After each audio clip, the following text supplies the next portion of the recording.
Friends, our service is about to begin for Mr. Weiner. I would ask if you have a cellular device to please turn it to the off position. Officiating our service today will be Rabbi Wendy Geffen from North Shore Congregation, Israel. Thank you.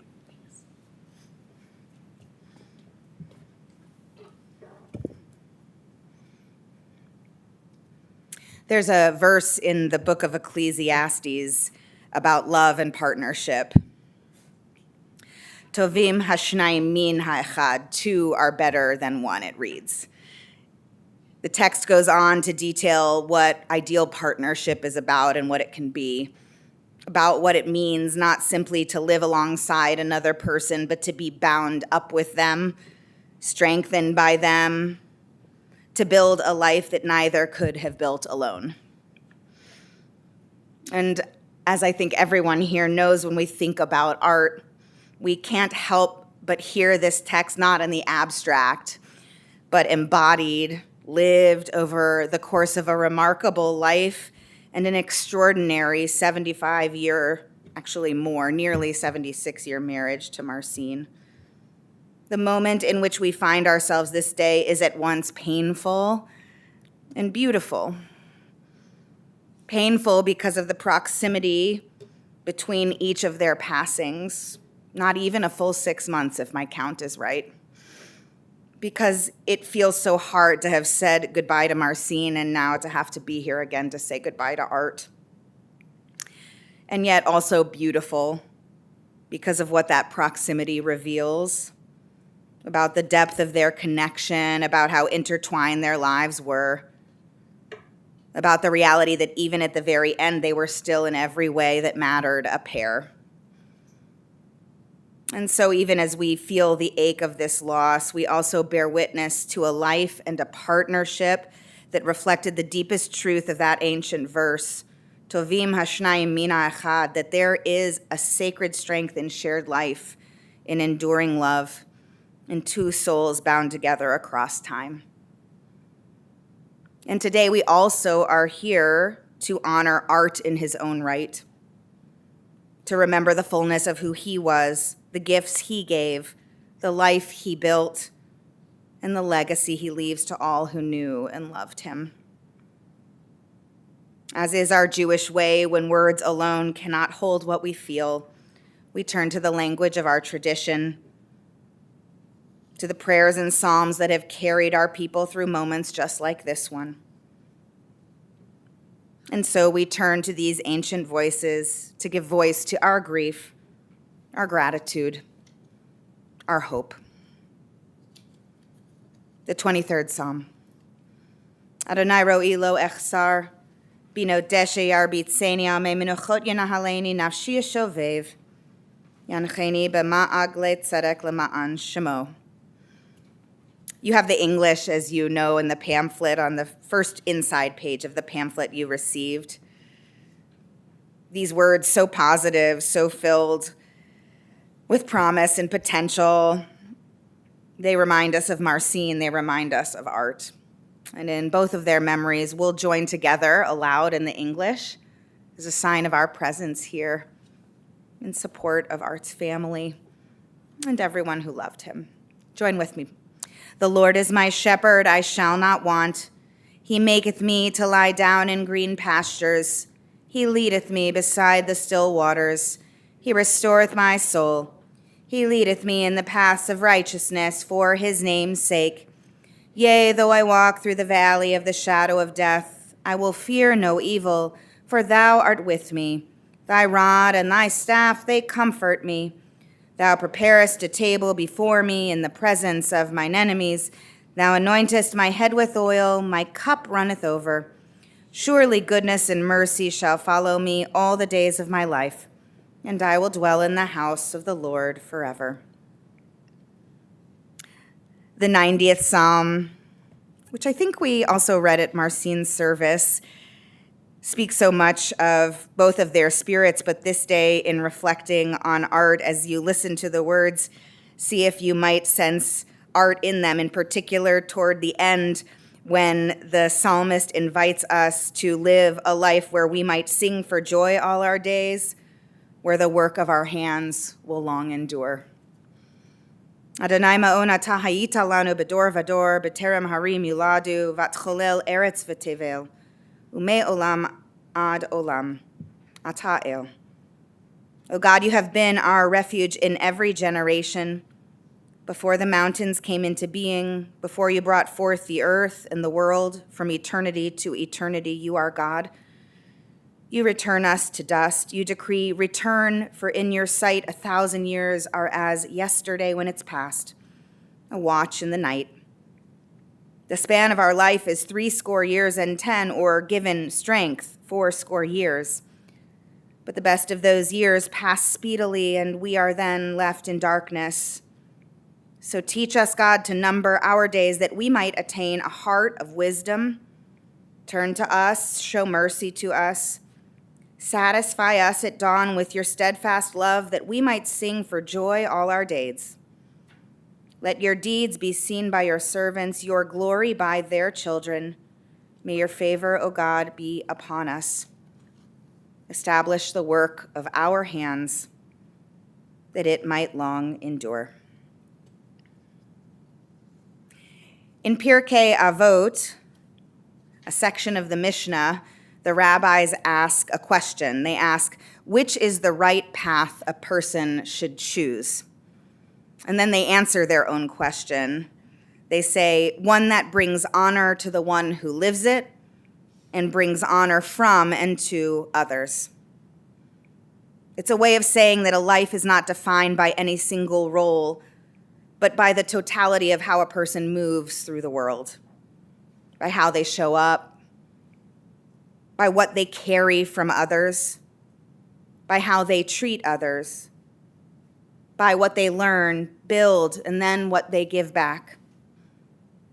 And when we consider the path of Art's life, the way he lived, the way he loved, the way he showed up, we see a life that was, in every sense, honorable and full. Art was born on October 13th, 1927, to Shirley and Paul, and he and his little sister, Glo, were raised in the Bronx near the Grand Concourse, in a loving home, in a vibrant Jewish neighborhood where community was not an abstract value, it was a lived experience. Art carried that sense of vitality with him always, athletic, energetic, engaged in the world. After attending City College of New York for a year, Art transferred to the Ohio State University, where he studied bacteriology. While he was still in New York, two of the boys who would become his fraternity brothers from Tau Epsilon Phi eventually actually traveled to New York to rush him there. And ultimately, this fraternity and his brothers in it and from it became such an important part of his life, both in and after college, as did the university itself. During college in the summers, Art worked once as a camp counselor where he was the bugler. He was supposedly a better bugler than he was a counselor per se. And he was also a waiter in the Catskills for a number of summers. And then, of course, there was Marcine.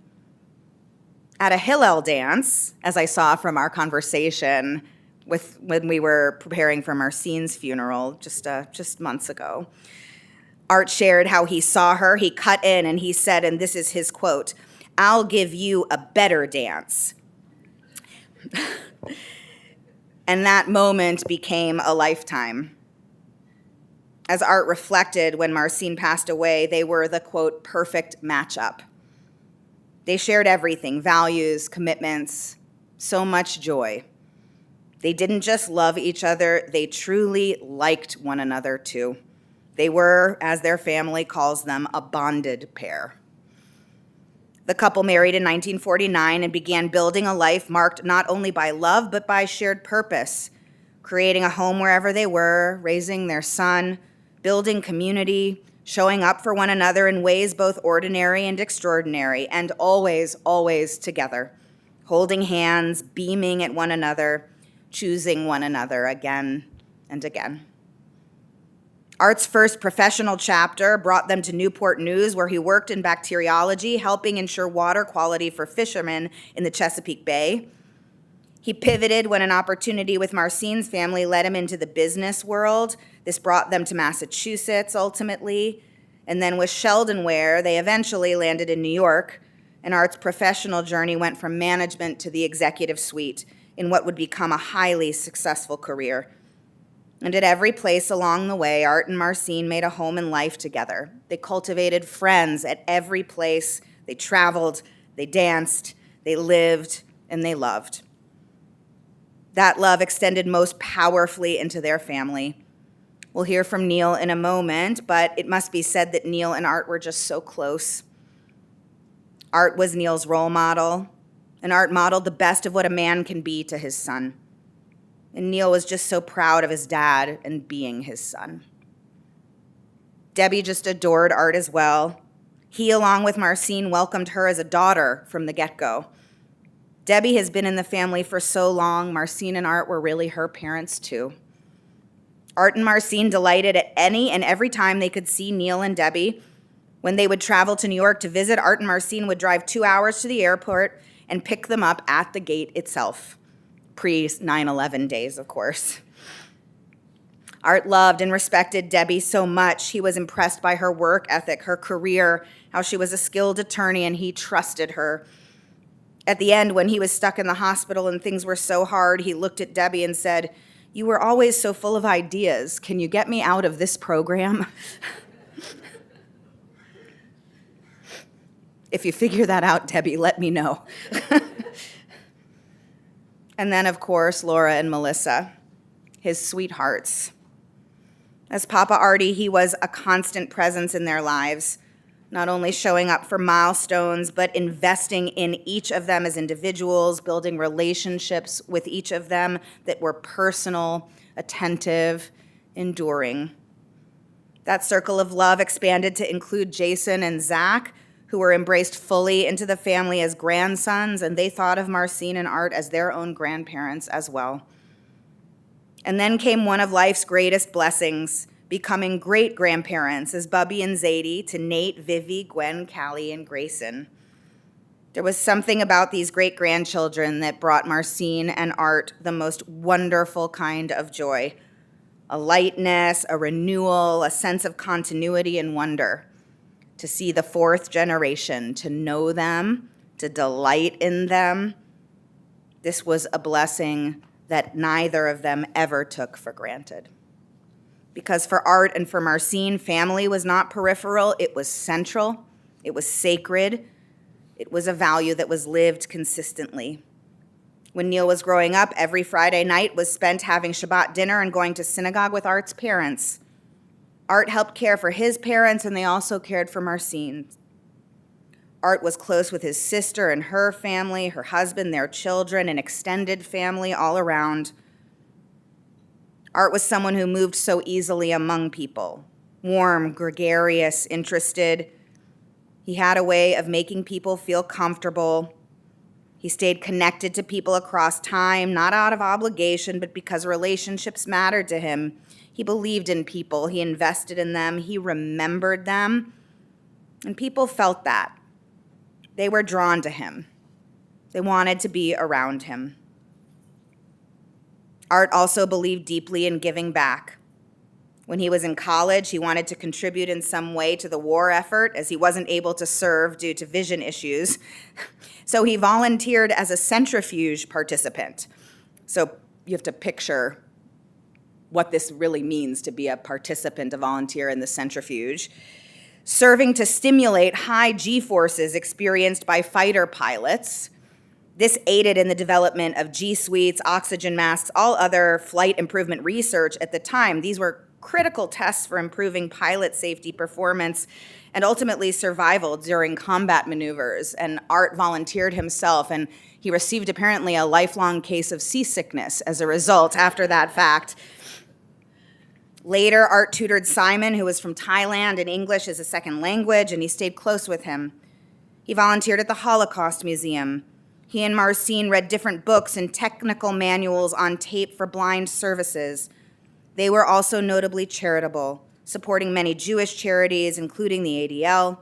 They were socially conscious and supported liberal foundations and organizations like the Southern Poverty Law Center. Art was also creative, and he loved to work with his hands. He was a builder, not only of businesses or home or crafts, but of beauty, He created, he brought imagination into the world in tangible ways. And even as the world changed, art remained engaged with it. Where others might have withdrawn in the face of physical challenges, he adapted.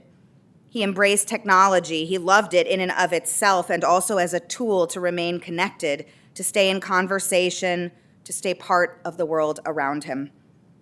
He was, to the very end, committed to living fully. Immense gratitude to Jasper for helping ensure this was possible. And of course, for more than 30 years, Art and Marcine were part of the very fabric of North Shore Congregation Israel. Our synagogue was not simply a place they attended, it became one of their many homes. They were fixtures individually and together in our community. And I know I speak for myself and my clergy partners and really the entire NSCI family when I say NSCI is better for having had them be a part of us. Pirkei Avot reminds us to look at the fullness of life. Art's life and his love and his presence and his generosity and the way he showed up for people around him was a life of honor. He was a true mensch. Kind, warm, open, gentle, fun, funny, curious, generous, wise, a man who lived with purpose, who loved deeply, who showed up for his family, for his community. May Art's memory and the memory of Art and Marcine together always and only be for blessing. We know this will be true. Neil, or do you want, Laura, would you like to go first? Or who would like to go first? I'll just leave it up to you. Okay, thanks. Good. Am I too tall for this? Okay. Do you want me to? Yeah, just gonna like sort of. Don't lean down. You're just. Here, it's fabulous that you're tall. It's so good for our people. I can get down there. Okay. All right. Good morning, everyone, and thank you for coming to celebrate the life of my grandfather. I'm Laura, for those that don't know me, the older of Art and Marcine's two grandchildren. I'm representing both me and my younger sister, Melissa, today. We would call them Papa Artie and Nani Marcine. Okay. Papa Artie just so happens to be the first person, other than my parents, to meet me after I was born. He was in Chicago for a work trip, so we go way back. When I was very little, my grandparents lived in New York in a house in Hastings-on-Hudson. I remember that the house was beautiful. It had big windows with light pouring in and clear views of nature. I enjoyed sitting on their wooden steps petting their cats in the sunshine. I know they loved that house on Jordan Road so much. They would talk about it often in their later years. We gave my youngest daughter, Gwen, the middle name Hastings, in honor of what that place meant to them and to us.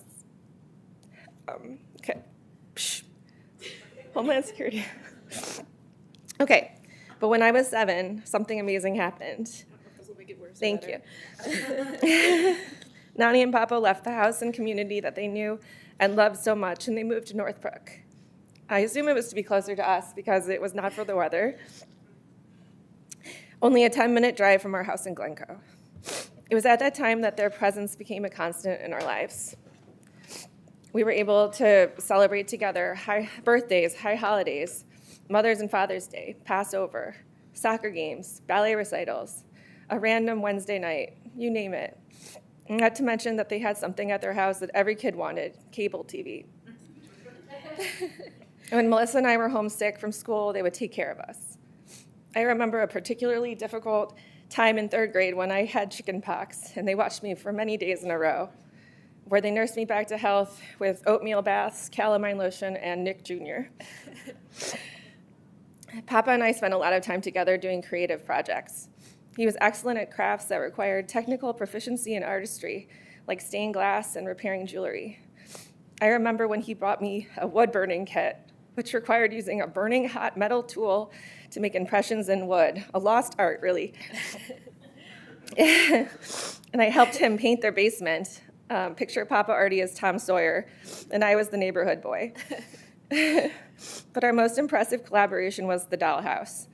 When I was around 11 years old, Papa already surprised me with a huge box full of large, medium, and tiny wood pieces and informed me we would be making a dollhouse. It was an intimidating project, to say the least, but he gave me jobs that I could handle, like sanding and painting. When the structure was built, he put real stained glass in the doors and windows and installed electrical so that the lights would actually turn on and off. We put wallpaper on the walls and carpets on the floors. I made art and mini publications for the dolls to read. To top things off, Nani and Papa took me on an overnight to Galena, where we visited a miniature store, and I got to pick out all the furniture. The feeling of accomplishment that I had when that project was complete was immeasurable. Every time I look at that dollhouse, which is now in my parents' house and played with / destroyed by my own children, I think of Papa Artie and that special time we had together building it. My grandparents loved to travel and also spent their winters in Arizona most years. Who could blame them? I absolutely love visiting them out there, and as I grew up, I would even go visit them on my own.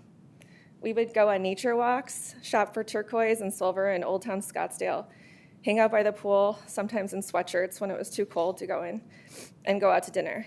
The last time I went to visit them in Arizona was an especially fond memory. I was in between boyfriends at the time and kind of depressed about that. Plus, it was Valentine's Day of all days. I didn't know how I would feel about being a woman in her mid-20s, single, and going out to dinner with her 82-year-old grandparents, but it ended up being the best Valentine's Day I've ever had. Before going out to dinner. At the time, up to that date. Before going out to dinner, they presented me with a tiny chocolate heart-shaped cake that said, "To my sweet." I had to take a photo of it and post about it on Facebook. I was so touched. But then the next day, we went to Fountain Hills so that Nani and Papa could get their steps in, and I wore my gym shoes so I could go for a run. I asked them if they'd be okay on their own for a while while I went on my run, and Nani said, "Don't worry, kiddo. We'll just sit on this bench here and talk about something we haven't talked about in the last 60 years.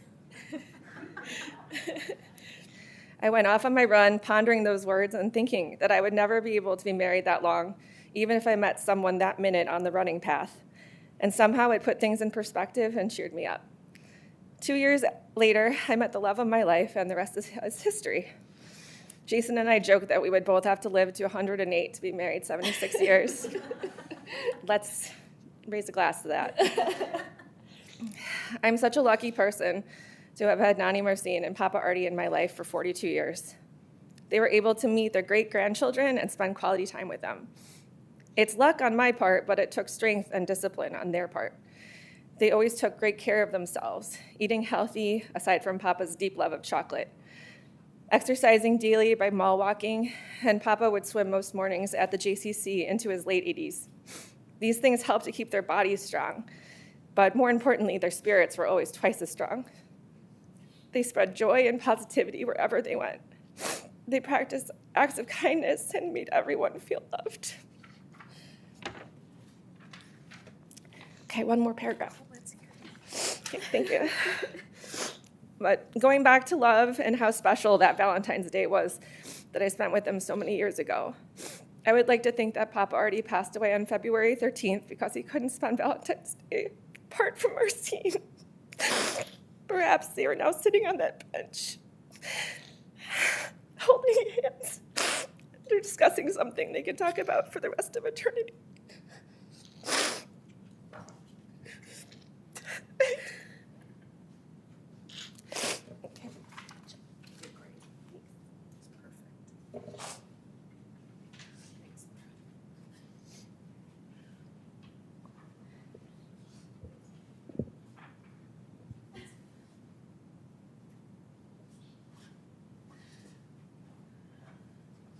Neil. I don't know how to make it tall enough for you, Neil. Maybe if I go like that, it'll get you. Just talk loud. All right. Thank you very much, Rabbi Geffen and Laura. What a beautiful speech.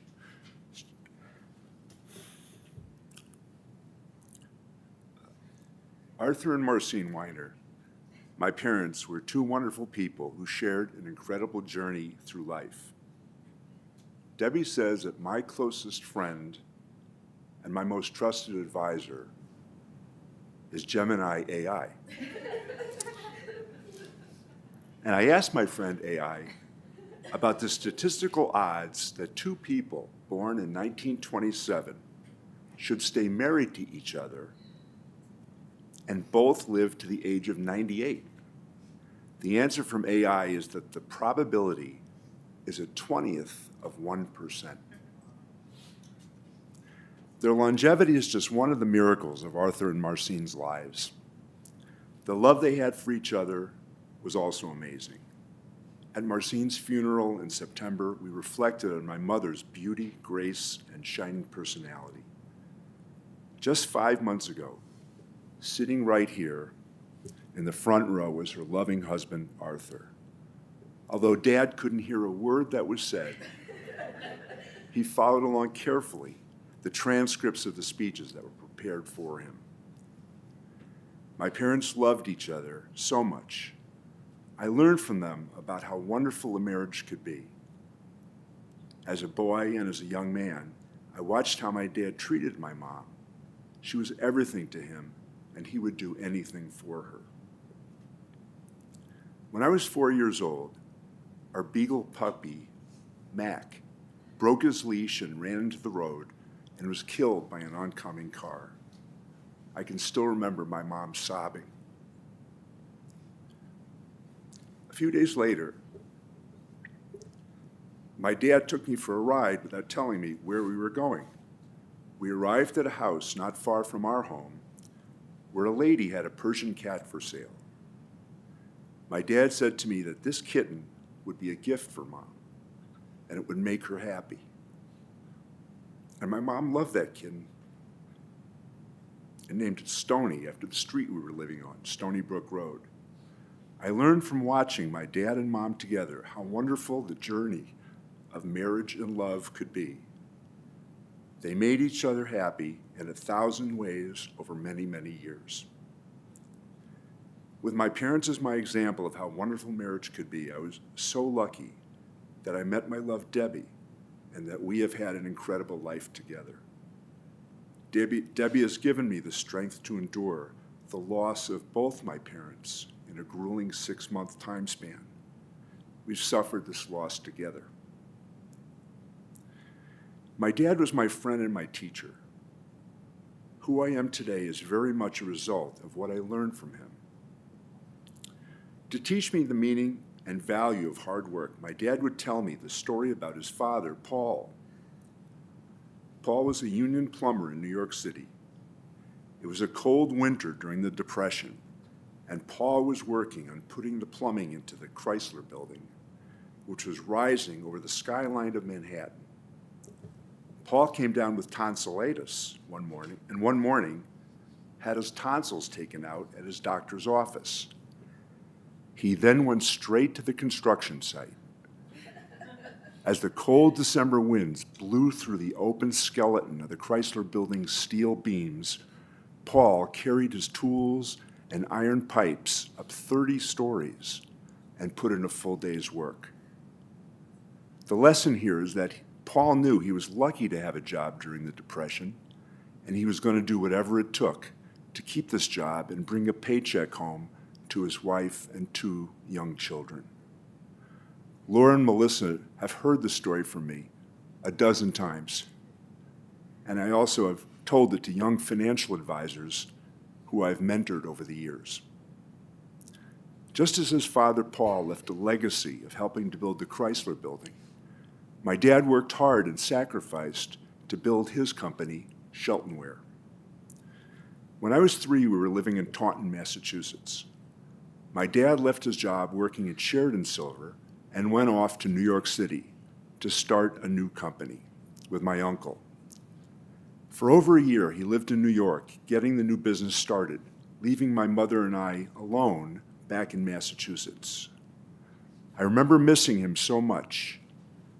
Dad made a 45 RPM record for me of his voice, telling me how much he loved me and how much he missed me. My mom played it over and over on a little record player, and I cried and I talked back to the record, telling my dad that I missed him too. It was a tough time for my mom and me, and especially hard for my dad being away from us. I always admired my dad for his success in business. When I was in high school, for 2 years, my mother would take evening courses at Hunter College in New York City, leading to her master's degree in education. Twice a week, Mom would drop me off at my dad's factory in New York City, where he would put me to work on an assembly line. I would work alongside his employees, doing such jobs as screwing knobs into the lids of butter dishes and putting colorful ice buckets into cardboard boxes. After work, my dad would lock the doors of the factory, and the two of us would go out to one of our favorite Italian or seafood restaurants in Lower Manhattan. We enjoyed our time together so much, and I learned from my dad all about the running of the business that he had helped build. My dad's daily commute involved driving quite a distance from our suburban home in Hastings-on-Hudson, New York, down to the North Bronx. He would then take the subway all the way down to 20th Street in Lower Manhattan, a grueling commute of almost 2 hours each way. No wonder he and my mom used to unwind with a dry martini most nights when he got home from work. Dad would read the New York Times from cover to cover every day. Since he would be reading it while standing up in a subway car, he showed me how to fold the Times lengthwise so you could hold it with one hand. Your other hand would be holding onto the strap above as the subway rocked and lurched down the tracks. Since my dad worked Saturdays, Sunday was a day of togetherness for my mom, dad, and me. After my dad made pancakes, we would sit together and read the many wonderful sections of the Sunday New York Times. Just a week before my dad died, I was at his desk going over his daily mail. He was sitting in a chair beside me, alternately watching CNN with subtitles and dozing. In the mail was a renewal notice for the New York Times digital subscription. By this time, Dad's vision had deteriorated to the point where there was no way he could be reading it. Dad, I said, you just got a bill for $260 for a 6-month renewal of the New York Times. He had 5 days to live. He said, go ahead and pay it. They need the money. My dad wasn't all about hard work. He was able to retire at age 57. And through his wise investing, he was able to enjoy a comfortable retirement with my mom for their remaining 41 years. One day I asked him how he felt about retiring so early. He said he'd enjoyed his retirement so much, he doesn't know why he waited so long. My dad spent a lot of time with me, and we always had so much fun together. As a child, my dad and I built model trains, cars, planes, and boats. Together we went to car shows, boat shows, and even drag races, planting in me the seeds of interest in these subjects, which I still have today. At an early age, my dad taught me about stocks, bonds, and principles of finance, creating in me an interest that has served me well throughout my life. My father was artistic. He loved drawing, oil painting, and made beautiful stained glass creations. As Laura mentioned, the fantastic dollhouse which he constructed for Laura and Melissa is still a place of wonder for his great-grandchildren today. My dad loved music. He had a collection of jazz and classical albums, which he loved to play on his stereo. Dad played the trumpet as a boy, and I remember when he was in his 40s, he treated himself by buying a shiny new horn to replace the tarnished and dented instrument of his youth. In 4th grade, I started to play the clarinet. My dad bought us music written for the clarinet and trumpet, and for years, we loved playing duets together. My dad and mom often attended the theater, the opera, and the symphony. His love of the symphony was especially poignant as he was able to enjoy listening to music at a time when his worsening hearing made it hard for him to hear the voices of the people he loved. Shortly after my mother passed away, my dad started winding down. Without his mission of visiting her in the nursing home and making sure she was well cared for, he turned inward. For years, he had courageously handled his total loss of hearing. He relied on his ability to read what people were saying, transcribed by the miracle of his iPad. But increasingly, his vision worsened. In the last months of his life, he made numerous visits and calls to his eye doctors, trying in vain to get help to reverse or slow the gradual deterioration of his sight. His greatest fear was not dying. It was that his worsening eyesight would leave him isolated and unable to communicate with others. Laura and Jason visited my dad often. They would bring Gwen, Vivienne, and Nate with them. Each visit was precious. On the Sunday, just 5 days before he died, Arthur welcomed Debbie and myself, Laura, Jason, and their 3 children. Sitting upright in his wheelchair, he was dressed nicely with the help of his aide Jasper, who for over 2 years took amazingly kind and devoted care of him. Arthur was surrounded by those that he loved.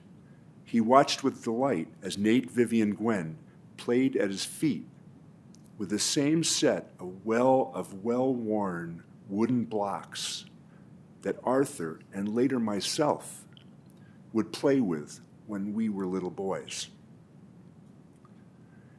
Nate and Vivi both talked to their great-grandfather and made sure that what they said was transcribed on his iPad so he could read what they were saying. They gave my dad hugs, which my dad reciprocated. As he hugged Nady, he said to him, "My little man." He looked into Vivi's face, hugged her, and said, "Beautiful." Arthur was not able to hear anything that was going on around him, but he felt the love we all had for him and returned the love to us. We told Dad that Melissa would be coming in from Pittsburgh to visit on Friday, just 4 days away. He smiled and said, "That's good." He hung on to life until Friday, when Melissa, with her daughter Callie in tow, got to his bedside. By that time, he was getting weaker and couldn't open his eyes. Melissa hugged her grandfather tightly for the last time. 2 hours later, Jasper called us with a sad report that after calling out the name Marcine, the love of his life, Arthur had peacefully died.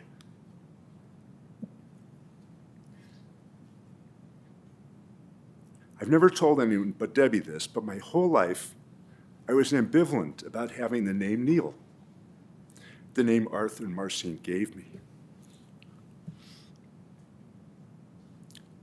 It's a rather uncommon name, even in my generation.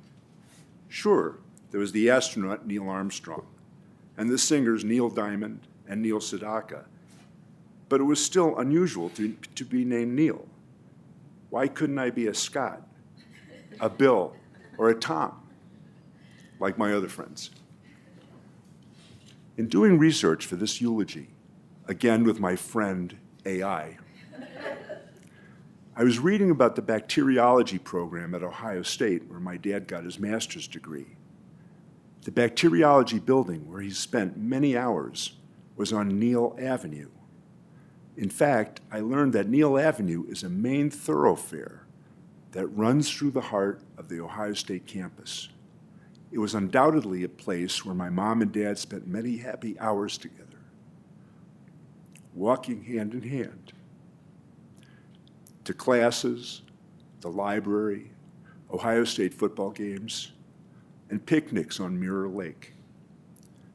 My parents never told me why they chose to name me Neil, but when I reflect about how my parents fell in love on the Ohio State campus and how central the name Neil probably was to them, it made me think that maybe that's why they gave me that name. Now when I think of my name, Neil, I think of a name that represents the love my parents had for each other and the promise of future happiness that I represented to them.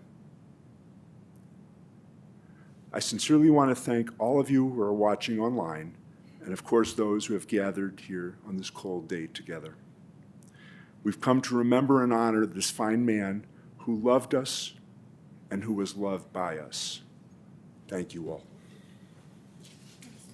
Thank you.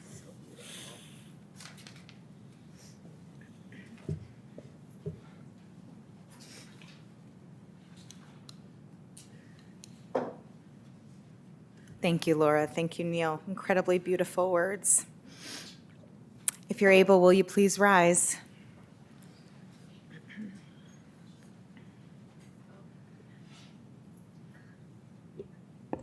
El Malay Rachamim, Shochen Bamromim, Hamatzei Menucha Nechona Tachat Kanefei Hashchina, Im Kedoshim Utohorim Kezohar Harakia Mazirim, Et Nishmat Aharon ben Peretz Ber V'Sarah, Shalach Leolamo, Baal Harachamim, Yastarehu B'Seter Kenafav Leolamim, Vitzror Bitzror Chaim et Nishmato, Adonai Hu Nachalato, V'yanuach B'Shalom Amishkavo V'Nomar, Amen.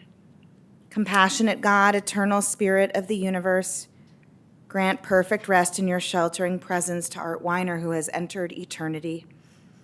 O God of mercy, let him find refuge in the shadow of your wings, and let his soul be bound up in the bond of everlasting life. God is his inheritance. May he always rest in peace. We say together, Amen. Please be seated.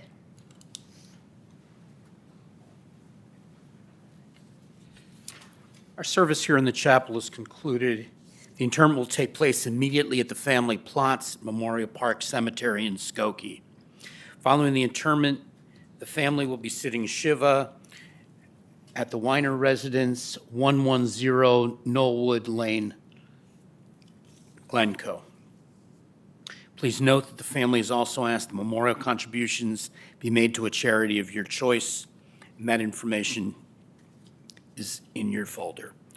For those of you who are going to be going in procession with the family to the cemetery, please make sure you obtain an orange funeral safety sticker. That sticker should be placed on the front passenger side of your windshield.